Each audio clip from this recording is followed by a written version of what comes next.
Hello दोस्तों, स्वागत है आप लोग का मेरे छोटे से ब्लॉग में। जय माता दी।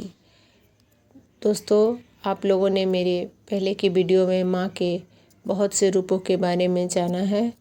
आज माँ का 7वां रूप की पूजा होती है। 7वां रूप माँ कालरात्रि का रूप है। माँ कालरात्रि काल का विनाश करने वाली और भक्तों को अभय दान देने वाली है। माँ के मूल मंत्र ओम ऐं ह्रीं क्लीं चामुंडाय विच्चे नमः अर्थात हे महाकाली, महासरस्वती, महालक्ष्मी, आप चामुंडा रूप में मेरी बुद्धि और अज्ञान के बंधनों से हमें मुक्त करें। माँ के स्तुति मंत्र इस प्रकार से हैं। या देवी सर्वभूतेषु माँ कालरात्रि रूपेण संस्थिता नमस्तस्यै नमस्तस्यै नमस्तस्यै नमो नमः अर्थात जो देवी सभी प्राणियों में काल रात्रि के रूप में स्थित है, उन्हें मेरा बारंबार प्रणाम है।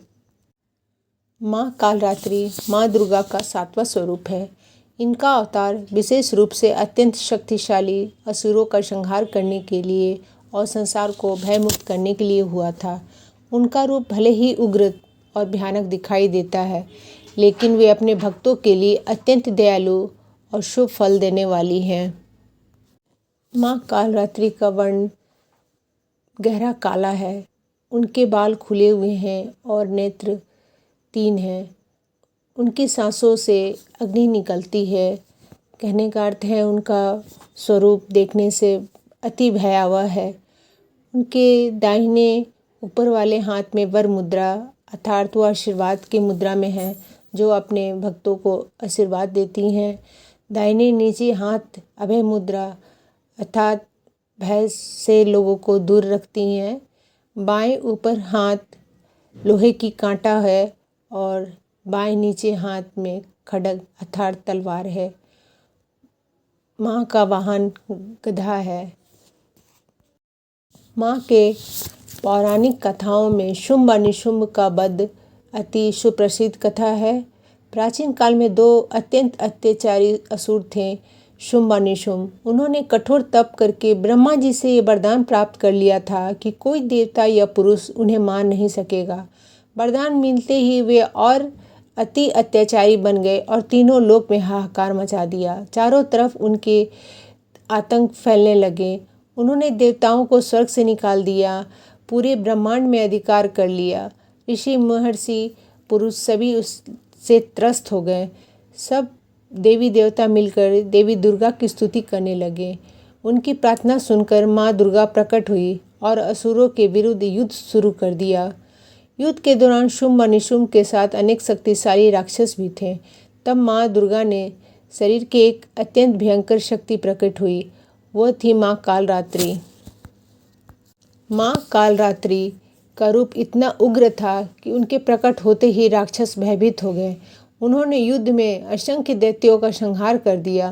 अंत में माँ की शक्ति से शुंभ और निशुंभ का अंत हो गया और संसार में शांति स्थापित हो गई।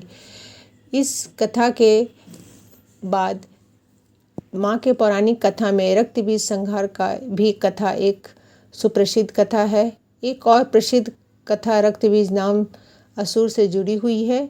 रक्त बीज के वरदान प्राप्त था कि उनके शरीर से गिरने वाली हर एक बूंद से नया राक्षस पैदा हो जाएगा। जब देवताओं और माँ दुर्गा की सेना उन्हें युद्ध कर रही थी, तब जितना उसे घायल किया जाता उससे एक नए राक्षस पैदा हो जाते। स्थिति अत्यंत गंभीर होती चली गई। तब माँ दुर्गा ने अपना उग्र रूप धारण किया और माँ कालरात्रि प्रकट हुई। माँ कालरात्रि के युद्ध के दौरान रक्त बीज के शरीर से गिरने वाली हर बूंद को जमीन पर गिरने से पहले ही पी लिया। इस प्रकार रक्त बीज की शक्ति समाप्त होती गई और उसका वध संभव हो पाया। इस प्रकार माँ कालरात्रि ने संसार को एक बड़ी विनाशकारी शक्ति से बचाया। अतः इस प्रकार इस कथा का आध्यात्मिक अर्थ था।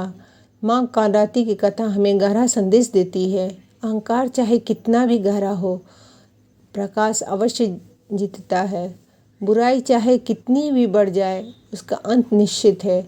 जिस प्रकार अंधकार गहरे होने के बाद भी प्रकाश आ जाती है, उसी तरह भय और नकारात्मक विचारों को साहस से हटाया जा सकता है।